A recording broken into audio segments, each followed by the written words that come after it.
Okay, guys. So, uh, not Man of Steel. Batman v Superman is now out in theaters, and I will not be able to see it until Monday.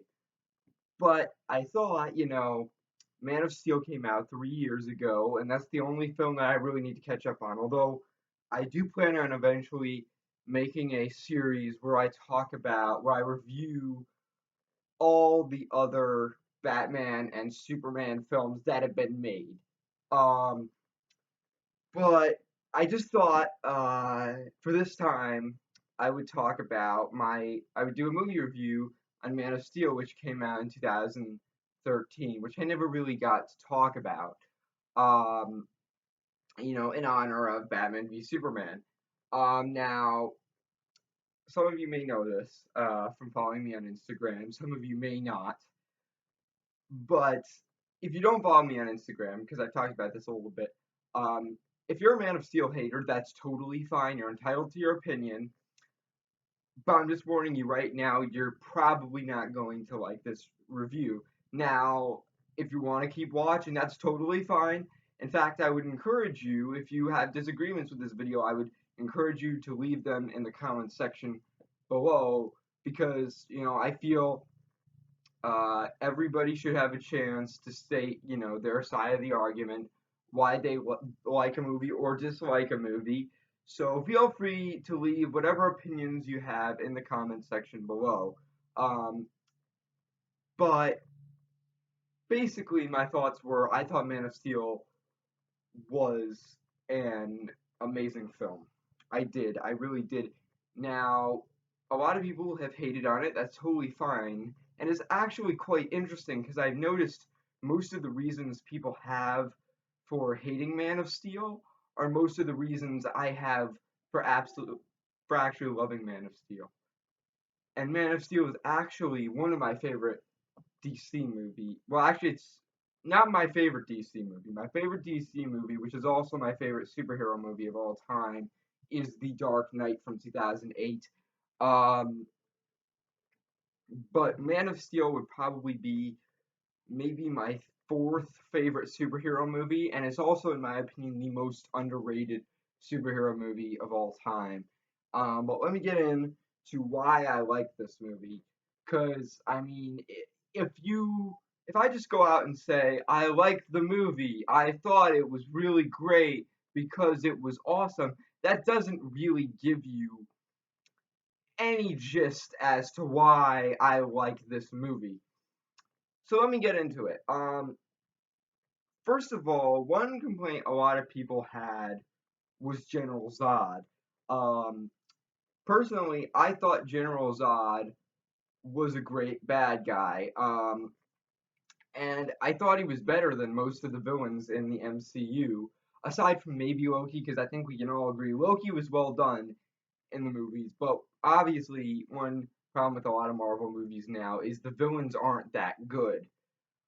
Um, and the ones that are decent, like for example the Red Skull. The Red Skull was a decent villain, and I expected him to come back eventually in maybe Avengers or something, but he never came back, and I doubt at this point that he's ever going to come back. Although I could be wrong because they brought back Hydra in Captain America: The Winter Soldier, so who knows? But um, I thought that um, what really made Man of Steel, one of the things that I really liked about Man of Steel was General Zod because he was very much like I thought he was a tragic character, really, to be quite honest with you. I know Michael Shannon, a lot of people complain about his performance, but he's a psychopath. That's the thing you've got to remember because he thinks he's doing what's right for his planet.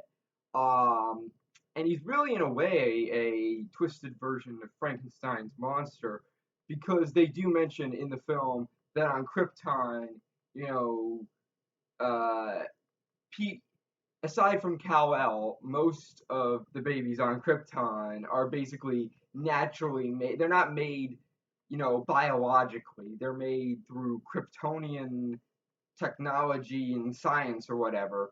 And they're all made for a certain purpose, similar to the Time Lords.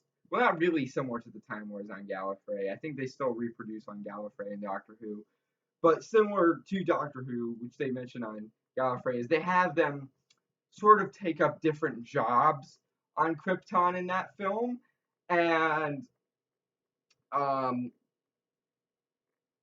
that was kind of what General Zod was made for.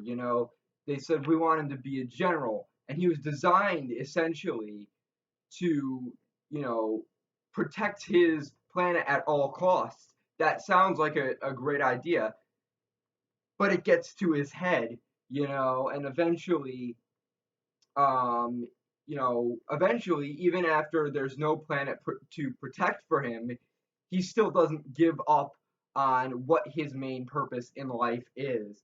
I thought that was amazing.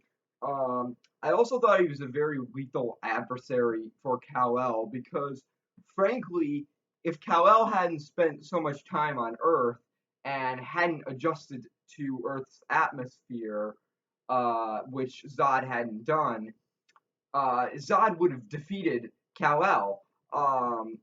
And so because of that, I mean, because of how close he came to actually defeating Kal-El, I thought that was actually really well done. Now, one of the biggest complaints I think well, there are a bunch of big complaints people have. Um, One really, really big complaint that people have, obviously the most controversial thing about the movie, which essentially had people rioting in the streets, was the fact that Superman snapped Zod's neck. But people, and this is what really sold me on the movie, though. And again, it's funny because most of the complaints people have about the movie are my main reasons for loving Man of Steel. Um, but the scene where he snaps Zod's neck, it really goes to show that Kal-El, he really had no choice anymore. It goes to show that sometimes you don't want to kill, but sometimes you've got to kill to save the entire human race. And it's a beautiful moment to see Kal-El torn between, should he, help the one, the last survivor, should he help the last, Kryptonian known to man, or should he, should he help the humans? And it's a tough decision for him to say, I'm going to help these humans. And because he chooses that side, Zod, because of that, he's forced to essentially make himself the last son of Krypton. And that's amazing. That's just an amazing moment. And I love how in the movie, there's a line where Zod says, oh, Kal-El, you gotta pick me or the humans. And in the end, he's actually right. You might think, oh, that's a cliche line, in a superhero movie. But what's different here is that Zod is actually correct.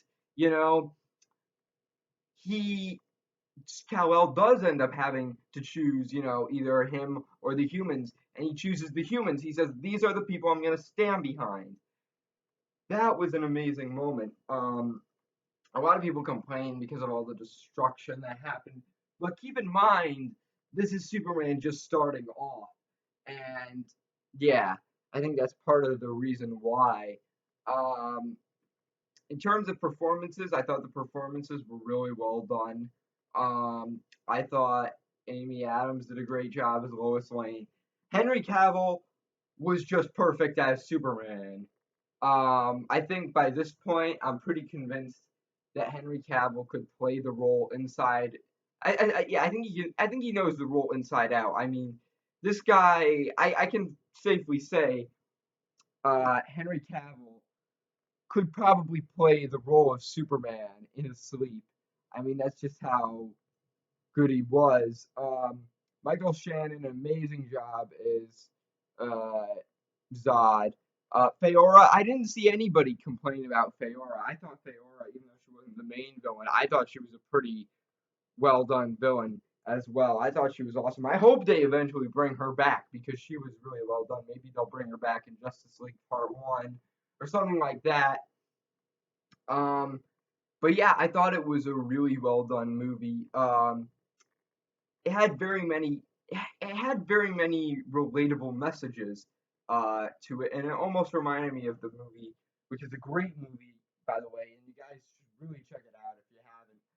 Mr. Nobody.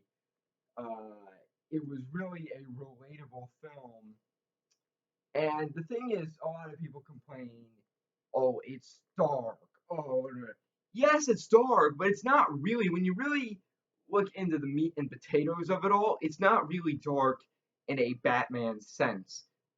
It's more so dark in that it real in it when it's dark. When you say it's dark, it's more so a personal movie. Um, it really hits your emotions very much. And I thought it was a well done film. Um, I really liked it, and I think that might be. Is there any? Let me think about if there's. I think that's all I have to say about it. Oh, another thing that people complained about were the religious aspects to it, which I didn't really mind because the thing is, Superman's really always been kind of a metaphor for religion. Um, so I didn't mind all the Jesus metaphors. Um, and yeah, I thought it was a great film. So let me know what you guys thought of Man of Steel. I'd give it a 10 out of 10. Let me know what you guys thought of Man of Steel, and I'm out.